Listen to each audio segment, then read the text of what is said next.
नाम राशि ज़हीर है और आप देख रहे हैं ऑनलाइन न्यूज़ इंडिया। अभी कुछ दिन पहले मैंने आपको खबर बताई थी, मुख्तार अब्बास नकवी, इनका जब कार्यकाल पूरा हुआ था, राज्यसभा से हटाए दिए गए थे, तो उस वक्त खबर मैंने आपको बनाई थी कि अब जिस दिन इनका इस्तीफ़ा हुआ उस दिन, ये महीने 20 दिन 2 महीने पुरानी बात है, उस दिन भारतीय जनता पार्टी का विधान परिषद, भारतीय जनता पार्टी के तमाम सूबों में जितनी सरकारें हैं वहाँ पर कोई एक विधायक, कोई एक एमएलसी राज्यसभा में और लोकसभा में मुस्लिम व्यक्ति नहीं रहा था। यानी कि विशेष संप्रदाय और देश के दूसरे नंबर की आबादी मुस्लिम, वो एक ऐसे दल में एक व्यक्ति मौजूद नहीं है जो प्रतिनिधित्व कर रहा हो, विधायकी के रूप में, एमएलसी के रूप में, या राज्यसभा या लोकसभा इनके किसी सदस्य के रूप में भारतीय जनता पार्टी में कोई मुस्लिम नहीं बचा था। उम्मीद लगाई जा रही थी, एक वो गवर्नर हैं आरिफ मोहम्मद खान, काफ़ी ज़्यादा तेवर में रहते हैं, मौलानाओं को गाली बक करके सोचते हैं कि गब्बर हमें शाबाशी देगा, कुछ मिला नहीं।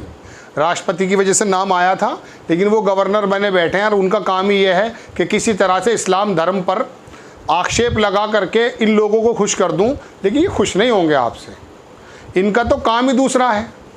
100 बरस तक मेहनत की है आरएसएस ने, तब जाके ये वजूद में आए हैं।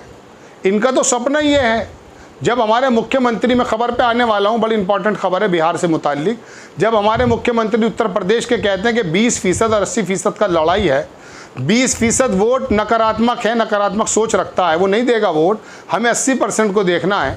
डॉक्टर सुब्रमण्यम राज्यसभा के जो मेंबर हैं वो कह रहे हैं साहब हमें तो जो है सिर्फ 80% हिंदुओं को एक साथ लाना है, और किसी हद तक वो कामयाब भी हुए। ये बात अलग है कि उनका जो टूल्स है एक साथ करने का, वो अर्थव्यवस्था नहीं है जैसे कांग्रेस करा करती थी, या कोई ऐसा सामाजिक काम नहीं है।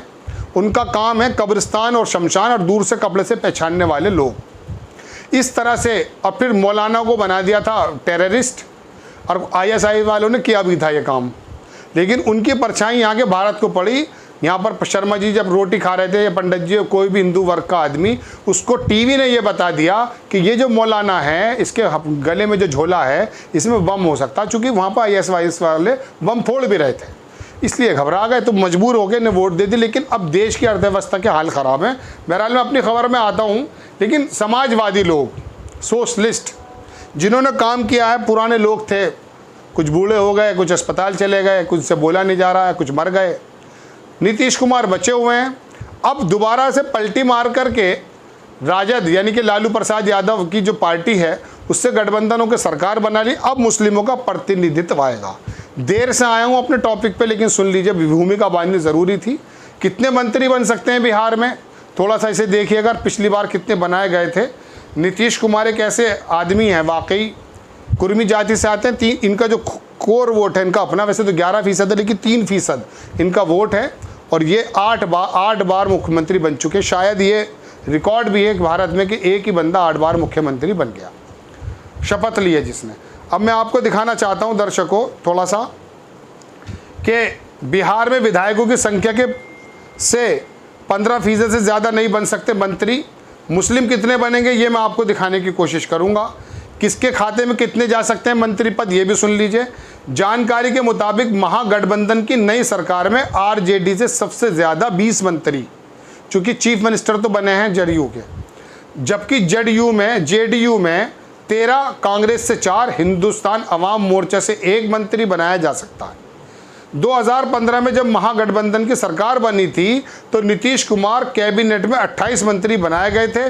कैबिनेट में 4 मुस्लिम, 5 दलित, 3 निषाद, 2 कुशवाहा, राजपूत, एकक, भूमिहार, ब्राह्मण, 1 और 7 यादव को जगह दी गई थी। 15% यादव हैं वहाँ। उत्तर प्रदेश में तो 10% होते हैं, वहाँ 15% हैं। मंत्रियों में 2 महिला विधायक भी शामिल की गई थी।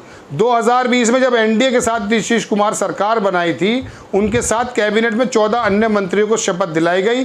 7 मंत्री बीजेपी से बने थे, जेडीयू के 5 मंत्री बनाए थे, हिंदुस्तान अवाम मोर्चा वीआईपी के 1 मंत्री बनाया था।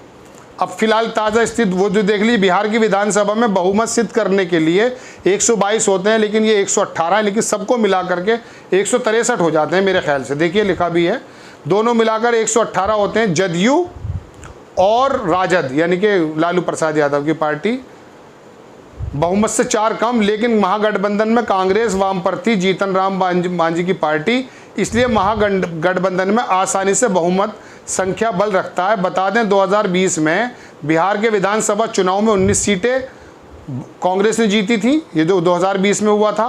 भाकपा, भारतीय कम्युनिस्ट पार्टी, माले 12, CPIML 2, CPI 2, Hindustan Awam Morcha LJP 1, BSP ने 1। ठीक, अब मैं थोड़ा सा बता देता हूँ दर्शकों कि मुस्लिम कितने थे और अब कितने बनाए जा सकते हैं। चूँकि राजद में है, मैं दिखाता हूँ आपको वो नाम भी।